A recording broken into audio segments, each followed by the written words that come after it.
అదే పవన్ కళ్యాణ్ గారు మన గొల్లపూర్లో మాట్లాడడం జరిగింది. నేను కనుక హోంశాఖ తీసుకుంటే మరోలా ఉంటుంది. అనిత గారు కూడా చాలా ఇదిగా పనిచేయాలా, ఇంకా యాక్టివ్ అవ్వగలుగుతారు. అంటే ఇప్పుడు ఆయన ఆల్రెడీ 3 శాఖలు ఉన్నాయి. హోంశాఖ తీసుకుంటే ఏమన్నా పోలీసులు ఏమైనా మారతారంటారా? ఇదే వ్యవస్థ ఉన్నది. ఆయన వస్తే మరోలా ఉందని చెప్తాను. ఎలాంటి మార్పు ఉంటుంది హోంశాఖ ఆయన తీసుకుంటే? ఆయన గ్రామీణ ఉపాధి హామీ పథకం ముందు నీ శాఖ సరిగ్గా చూసుకుంటే ఏదో ప్రజల్ని పక్కదారి పట్టించడానికి ఆ మాటలు మాట్లాడారు. మీ శాఖ గ్రామీణ ఉపాధి హామీ చట్టం ఉంది. ఆ చట్టంలో 90% నిధులు మొత్తాన్ని కూడా 100 రోజులు గ్యారెంటీగా పని చూపించి, జాబ్ కార్డులు చూపించి పని చేసినటువంటి గ్రామాల్లో పని చేసేటువంటి వాళ్ళకి 90% నిధులు కేటాయించాలి, 10% అభివృద్ధి కార్యక్రమాలు కేటాయించాలని ఉంది. బీజేపీ పార్టీ ఆ చట్టాన్ని మార్చి 60% ఈ ఉపాధి హామీ పథకం కింద ఇవ్వండి, 40% డెవలప్మెంట్ ఖర్చు పెట్టండి. దాని మీద మీరు ఎందుకు మాట్లాడాల? జాబ్ కార్డుల్ని తగ్గించుకుంటూ వచ్చారు గ్రామాల్లో, దాని గురించి ఎందుకు మాట్లాడాల?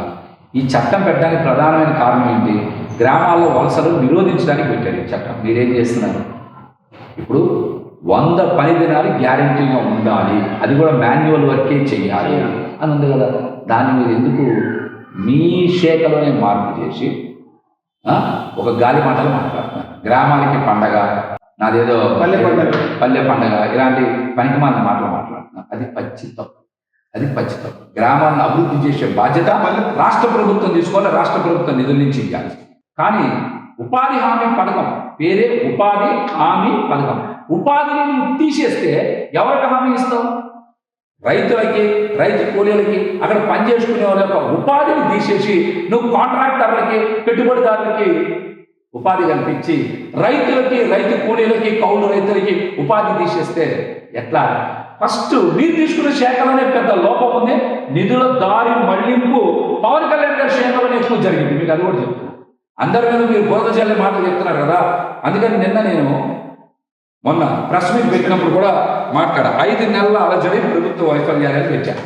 ఆ రోజు కూడా చెప్పాను, 5 నెలల అలజడి కూటమి ప్రభుత్వ వైఫల్యాలని చెప్పాను.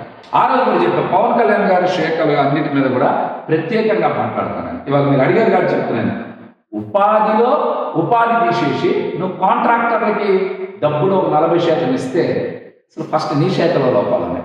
మీ శాఖని అనిత గారు తీసుకుంటానని మాట్లాడితే మీరు ఊరుకునే వాళ్ళు ఈ పాటికి మళ్ళీ రోడ్డు మీద వచ్చేదో కారు ఎక్కేవాళ్ళు, పైన రోడ్డు మీద వచ్చేదో కారు పైకి ఎక్కేవాళ్ళు. మీరు నోరు ఉంది, ఏదో ఉంది, మిమ్మల్ని ఇష్టానుసారం మాట్లాడితే కుదరదు. అనిత గారు ఒక్కళ్ళే బాధ్యత కాదు. ప్రభుత్వం అంటే అది అందరికీ ఉమ్మడి బాధ్యత. అది గదిలో కూర్చొని మాట్లాడుకోవాలి. పిఠాపురంలో ప్రశ్నించకపోవడం మీ తప్పు కదా, అనిత గారి తప్పేంటి? జనాల్లో ప్రశ్నించకపోవడం, శిక్ష ఇవ్వడం మీ తప్పు కదా, అనిత గారికి చెప్పడం ఏంటి? హోంశాఖ తీసుకుంటే మరోలా ఉంటుంది. ఏముంటుంది? మామూలుగా రేప్ చేసిన వాళ్ళకి కేనింగ్ చేయండి, దత్తాలు దెబ్బలు కొట్టాలని చెప్తారేంటి ఆయన? ఏం చెప్తారు ఆయన? నిన్న చెప్పినట్టే ఉంటుంది, మహిళలకి ఆడపిల్లలకు రక్షణ కల్పించలేదని నిన్న చెప్పినట్టే హోంశాఖ ఆయన తీసుకుంటే ఏం చెప్పాడు? రేపులు చేసినా, ఆడపిల్లలు మర్డర్ చేసినా కేనింగ్ చేయాలని చెప్తారు. ఆ మాట కూడా ఆయన చెప్పాడు. నేను చెప్పిన మాట ఇలాంటి చెప్తారేంటి? ముందు ఆయన శాఖ సమర్థవంతంగా నిర్వహించి ఆ గ్రామీణ ఉపాధి హామీ పథకానికి ఏమైతే పారదర్శకంగా కొన్ని సూత్రాలు పెట్టారో దాన్ని అమలు చేయమని చెప్పండి. అదే ఆయన శాఖకు సంబంధించి గ్రామ సభలు పెట్టి ఒకే రోజున రాష్ట్ర వ్యాప్తంగా పెట్టిన గ్రామ సభలు రికార్డ్స్ గిన్నిస్ బుక్ ఎక్కింది. దేశ చరిత్ర గ్రామ సభల్లో గ్రామ ప్రజలు ఎక్కడా? గ్రామాల ఆమోదం ఎక్కడా? గ్రామ సభల్లో గ్రామ ప్రజలు ఎన్ని వేల గ్రామాల్లో ప్రజలు పాల్గొన్నారు? ఎన్ని వేల మంది ప్రజలు ఆ గ్రామ సభల్లో చేసినటువంటి తీర్మానాలకు ఆమోదం తెలిపారు? దీనికి సమాధానం చెప్పమనండి. మీరు జాబ్ కార్డులని ఎన్ని లక్షలు, 26 లక్షల పైగా జాబ్ కార్డులు ఉత్తి మన రాష్ట్రంలోనే తొలగించారు. వాటిని సంగతి ఏంటో చెప్పమని పవన్ కళ్యాణ్ గారిని. రేపు అత్యధికంగా వలసలు జరిగితే పవన్ కళ్యాణ్ గారి రాష్ట్రం నుంచి, గ్రామాల నుంచి పల్లెలకు వచ్చే శాఖ ఆయనదే అవుతుంది. దానికి సమాధానం చెప్పాల్సి ఉంటుంది. ఆయన ఇవన్నీ మాట్లాడతాం తొందరలో.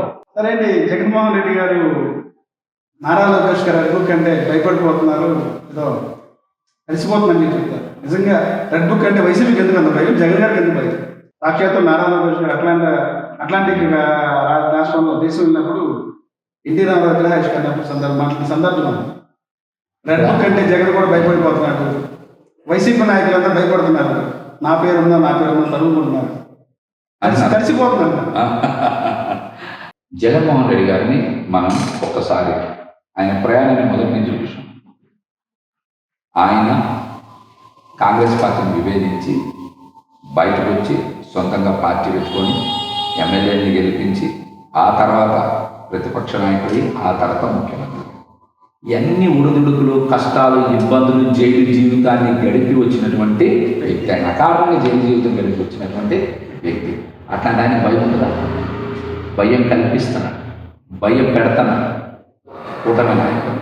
అరే జగన్ గారికి 40% ఓట్లు వచ్చినాయి, ఎక్కడికి పోయిన వేలాది మంది జనం ఆయన వెనకాల పరిగెడుతున్నారు. అది చూసి భయపడుతుంది ఎవరు? తెలుగుదేశం, జనసేన అని చెప్పి భయపడుతుంది. మనం ఎన్నో చిత్తులు చేసాం, అన్ని మేనేజ్ చేసాం, అయినా 40% ఓట్లు ఎలాగ వచ్చినాయి? ప్రజలు ఆయన వెంట నడుస్తున్నారు. అది చూసి భయపడుతుంది Telugu Desam party, Janasena party, BJP. అట్లాంటి భయాలు ఎవరికి ఉంటాయి? చంద్రబాబు గారికో, పవన్ కళ్యాణ్ గారికో, లోకేష్ గారికో, పురంధరేశ్వర్ గారికి ఉంటాయి. కానీ జగన్ గారికి ఎందుకు? వారైన ప్రతిపక్షంలో ఉన్నారు. ఏ ఒక్కరి విపక్షంలో లోకేష్ ఇప్పుడు రెడ్ బుక్ లో ఉన్న ప్రతి ఒక్క పేరు ఎవరిని వదిలే శక్తి లేదు. ఆయన జగన్తో సహా. నచ్చిన పేర్లు ఒకటే గుర్తు. ప్రజలు మీకు పాలన చేయమని ఇచ్చారు, అభివృద్ధి చేయమని ఇచ్చారు, మీరు కూడా సంక్షేమం చేస్తామని సూపర్ 6 హామీలు ఇచ్చారు. అవి రెడ్ బుక్లో పెట్టారా? అవి రెడ్ బుక్లో పెట్టారా? స్టీల్ ప్లాంట్ ప్రైవేటైజేషన్ చేస్తామని రెడ్ బుక్లో పెట్టారా? రాజధాని అమరావతికి అప్పులు తీసుకొస్తామని రెడ్ బుక్లో పెట్టారా? అలాగే తల్లికి వందనం పథకం అని చెప్పారు కదా, మీరు ఎంతమంది పిల్లలు ఉంటే అంతమంది ఇస్తున్నారు, అది కూడా రెడ్ బుక్లో పెట్టారా? అదే అది కూడా అందులో పెట్టారా? నిరుద్యోగ వృత్తి 3,000 ఇస్తాం, లేకపోతే 20 లక్షల ఉద్యోగాలు కల్పిస్తాం, అది కూడా రెడ్ బుక్లో పెట్టారా? రెడ్ బుక్లో పెట్టారా? ఆరోగ్యశ్రీ ప్రతి కుటుంబానికి 25 లక్షల రూపాయలు లబ్ధి చేకూరుస్తామని చెప్పారు, అవన్నీ రెడ్ బుక్లో పెట్టారా? రెడ్ బుక్ దేనికో తెలుసా? ఈ సూపర్ 6 హామీలని ఎవరు ప్రశ్నించకుండా ఉండడానికి. అలా ఎవరైనా సోషల్ మీడియా వేదికగా ప్రశ్నించినా సరే ప్రజల నుంచి వ్యతిరేకత వస్తుందని కావాలని సోషల్ మీడియా ద్వారా ప్రశ్నించిన గుర్తుల్ని నొక్కాలనుకున్నారు. ప్రజాస్వామ్యాన్ని మీలాంటి చాలా మంది నియంత్రణ నొక్కాలనుకున్న ప్రతిసారి కూడా ప్రజాస్వామ్యమే గెలిచింది, నియంతృత్వం ఓడిందన్న విషయాన్ని లోకేష్ గారు, చంద్రబాబు గారు, పవన్ కళ్యాణ్ గారు అందరూ గుర్తు పెట్టుకోవాలి. మీరేది ఇవాళ 4 బంధువులను వేస్తాం, జైల్లో పెడతాం, 4 కేసులు పెడతాం, 100 మంది మీద సోషల్ మీడియాలో ప్రశ్నించడం, 5 కోట్ల మందిని మీరు జైల్లో వేయగలుగుతారా? అన్ని జైళ్ళు ఉన్నాయా? ఎవరి జీవితాలు క్యారెక్టర్ అసెస్మెంట్ చేయడం కానీ, సోషల్ మీడియాలో ట్రోల్ చేయడం కానీ. ఖచ్చితంగా ఒకటి గుర్తుపెట్టుకుంటే, రాజకీయాల్లో అసభ్యకరమైనటువంటి పోస్ట్, కుటుంబ సభ్యుల్ని బయటికి తీసుకొచ్చేటువంటి పోస్ట్, అట్లాంటివి ఎవరు చేసినా తప్పే.